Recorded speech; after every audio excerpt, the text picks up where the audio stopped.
you'd seen through her, Damon, there would be no vampire virus. Aaron would still be alive. Katherine didn't do this. I did. I thought you broke my heart, so I rip open Aaron's neck. That is how much control you have over me. And I'm still here. That's how much control you have over me. Listen to us. This is toxic. We are in a toxic relationship, Elena. I just killed your friend, and you find someone else to blame. You want me to blame you? Easy. Done. You screwed up, Damon. Again. Thank you. You put me in a position where I have to defend you. Again. Where I have to bend my morals. Again. Where I have to go against every single thing that I believe in. Again. Because I love you. Then stop loving me. I can't. Well, that's the problem. We don't work. I know. And we agree. This has to end. It just did. It's over. We're over. When it comes to the relationship between Damon and Elena, people tend to be on extreme sides of the arguments. You have people that absolutely hate the relationship, and you have people that absolutely love the relationship. When it comes to me, I more so land on the former. As in, I don't hate the relationship, of course, but I don't particularly like it. And this is weird because at one point I was all for it. I was easily one of the people that loved this relationship before it actually happened. Like when I first saw this relationship, I was like, Elena is probably going to be the reason why Damon actually become one of the good people in the verse, or at least improving his morality. And then eventually, due to this, both of them are going to get together. Because obviously I believe there's no way in hell that Elena would be with any version of Damon that doesn't have morality. And not to mention the chemistry between them was really strong. I think both of them probably have the best chemistry out of any pairing in the entirety of the verse. Like, I can't think of any other relationship within the Vampire Diaries universe in which both actors. So what exactly is my problem with the relationship? Well, I have one specific problem.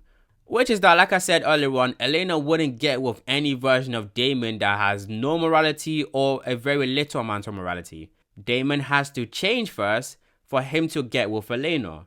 And the reason for this was because they were on complete opposite ends when it comes to morality. Elena is very righteous and Damon is not, like, at all.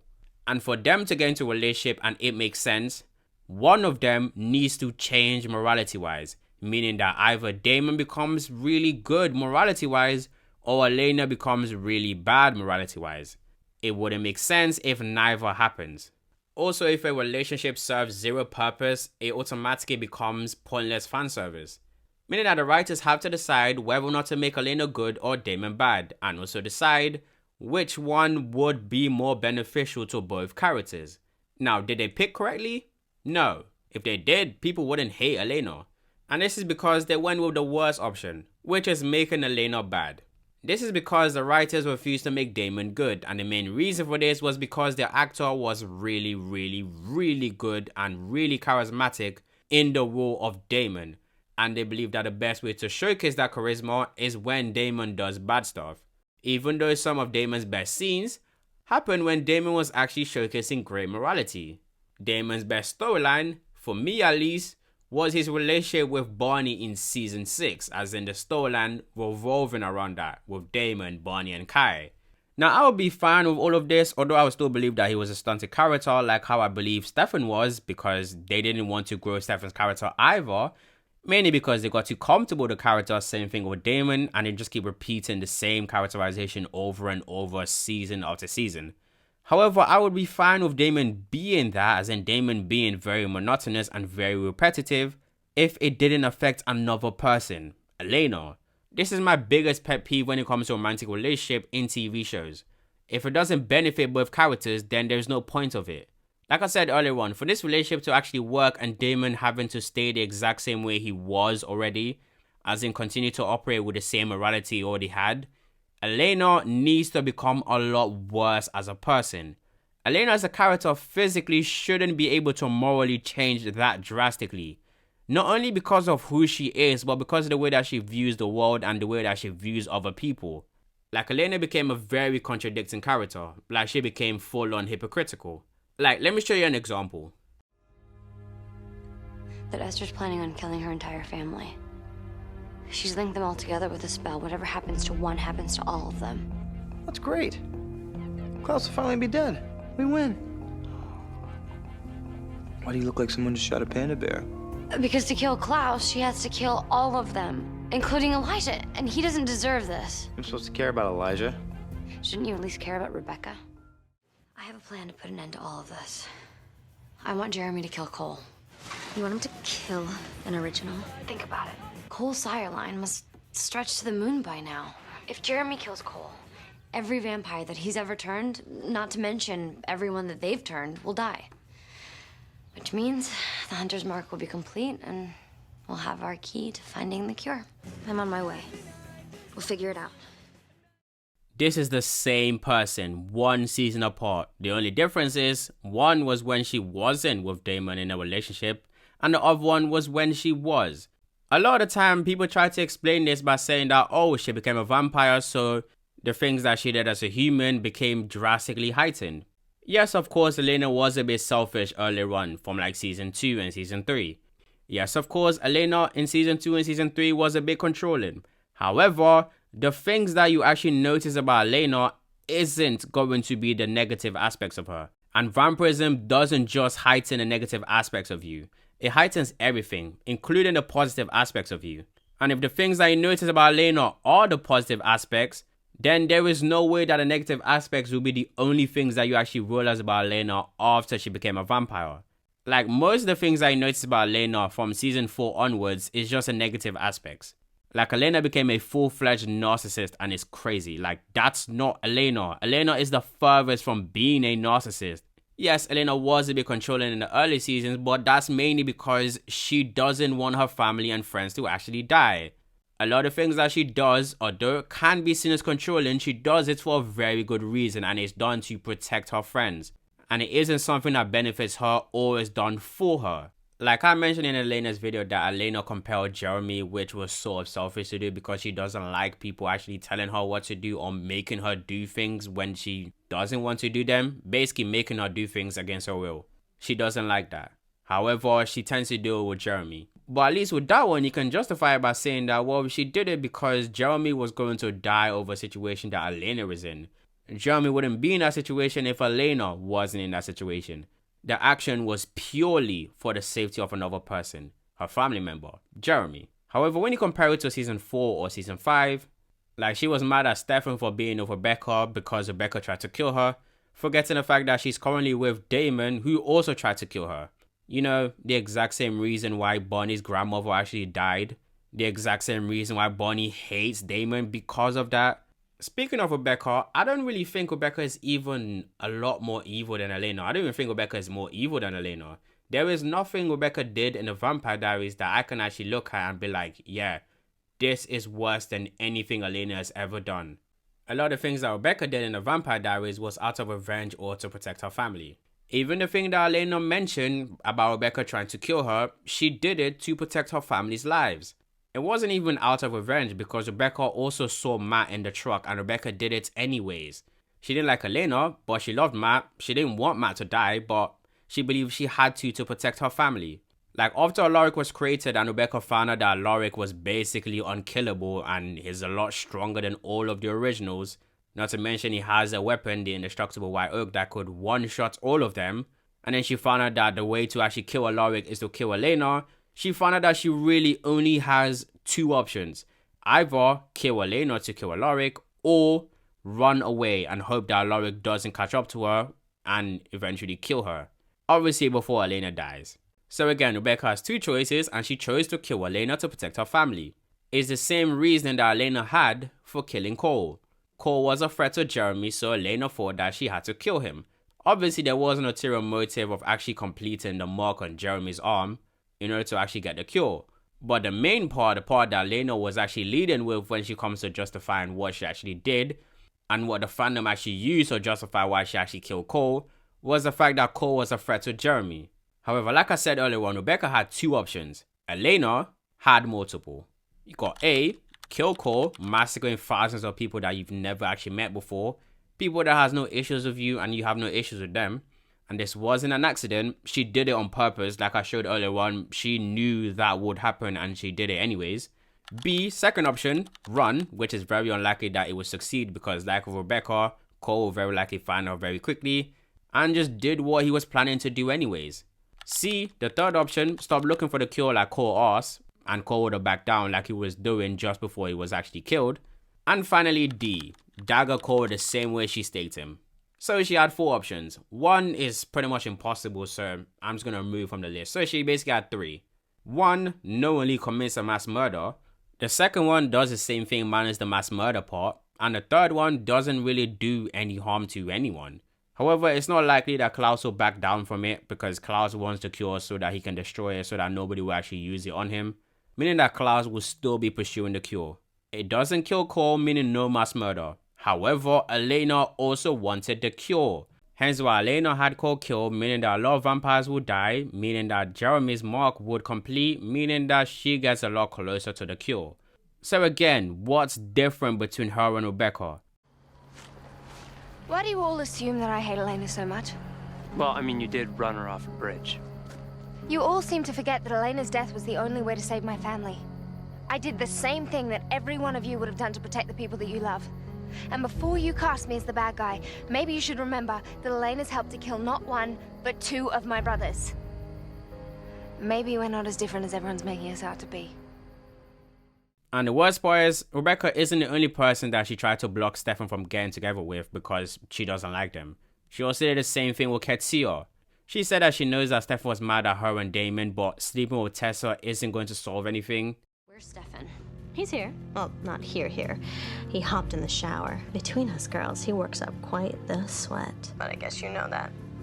May I leave him a message? Yeah. Remind him that you're a crazy bitch. I would, but I think that's maybe his type.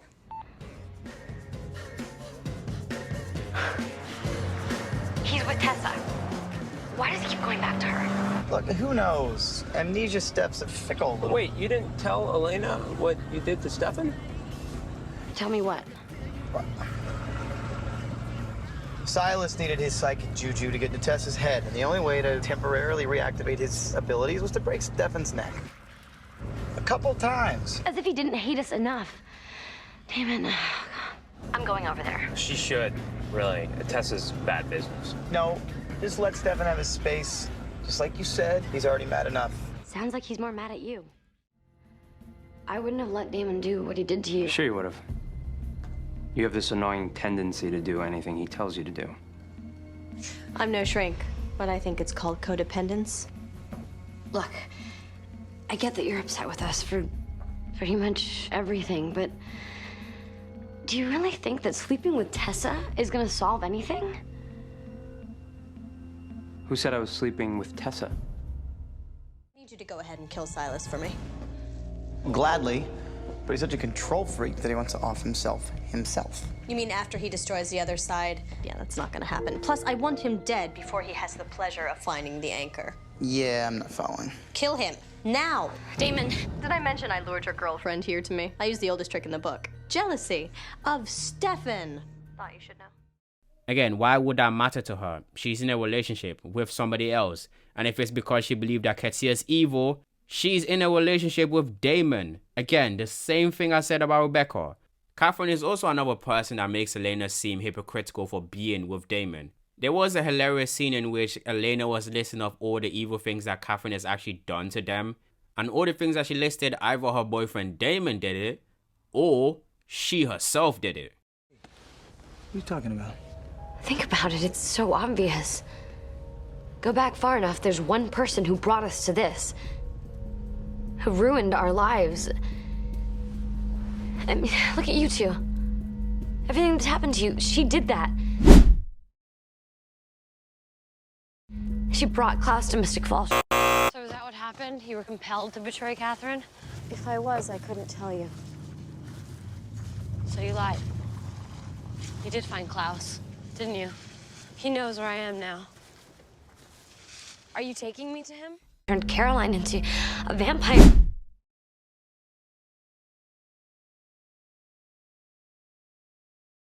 She killed my brother. Flip the switch instead. David! No! These are just examples that I'm showing you to make you understand that Elena became a completely different person just because they did not want to make Damon good. Instead, they were forced to make Elena bad in order to actually make the relationship work. A lot of things that you see Elena doing from season 4 to season 6 are things that Elena would have never done before she actually got together with Damon.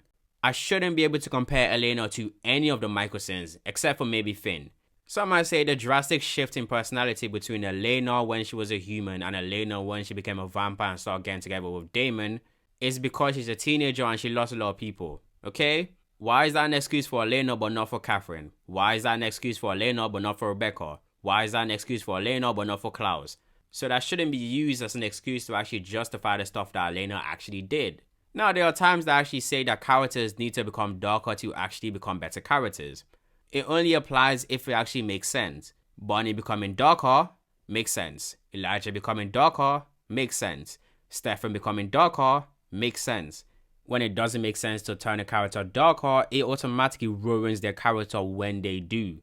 It's not even just Elena. Like Caroline, for example, if you try to turn her character darker after season 2, it wouldn't make any sense and her character would be a lot worse than what it actually was.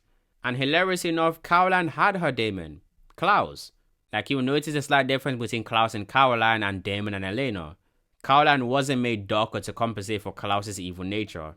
They tried to make Klaus a better person to compensate for Caroline's good nature. The canonical reason why they didn't get together was because of all the things that Klaus has done.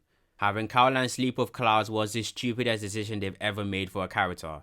It briefly ruined her character all for just fan service. Yes, Caroline views Klaus in that way, but she can't act on her views and she can't act on her attraction because of what Klaus has done, specifically to her friends. It was very obvious that she loved him, but again, she can't do much with that love.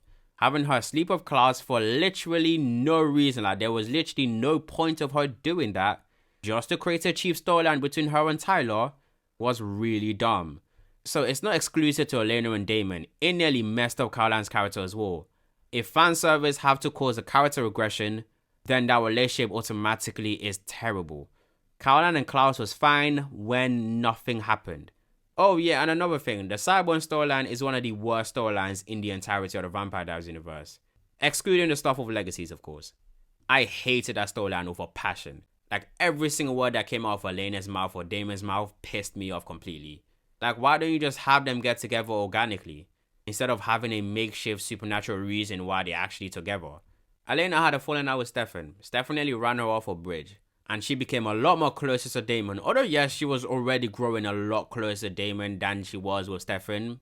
She was already in love with Damon long before that point. But that basically sealed the fate of Stefan and Elena's relationship. But for some reason in the show, it didn't. Because Elena ended up going back to Stefan anyways. Which was how she died. Just for season 4 to happen and having her breaking up with Stefan, go through the whole Cyborg storyline and having her ended up with Damon anyways.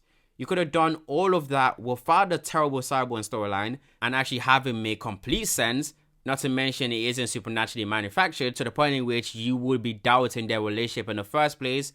Like just have them get together at the end of season 3 and keep Damon's character as he was in season 3 because that was a season that actually saw me on the relationship between Damon and Elena.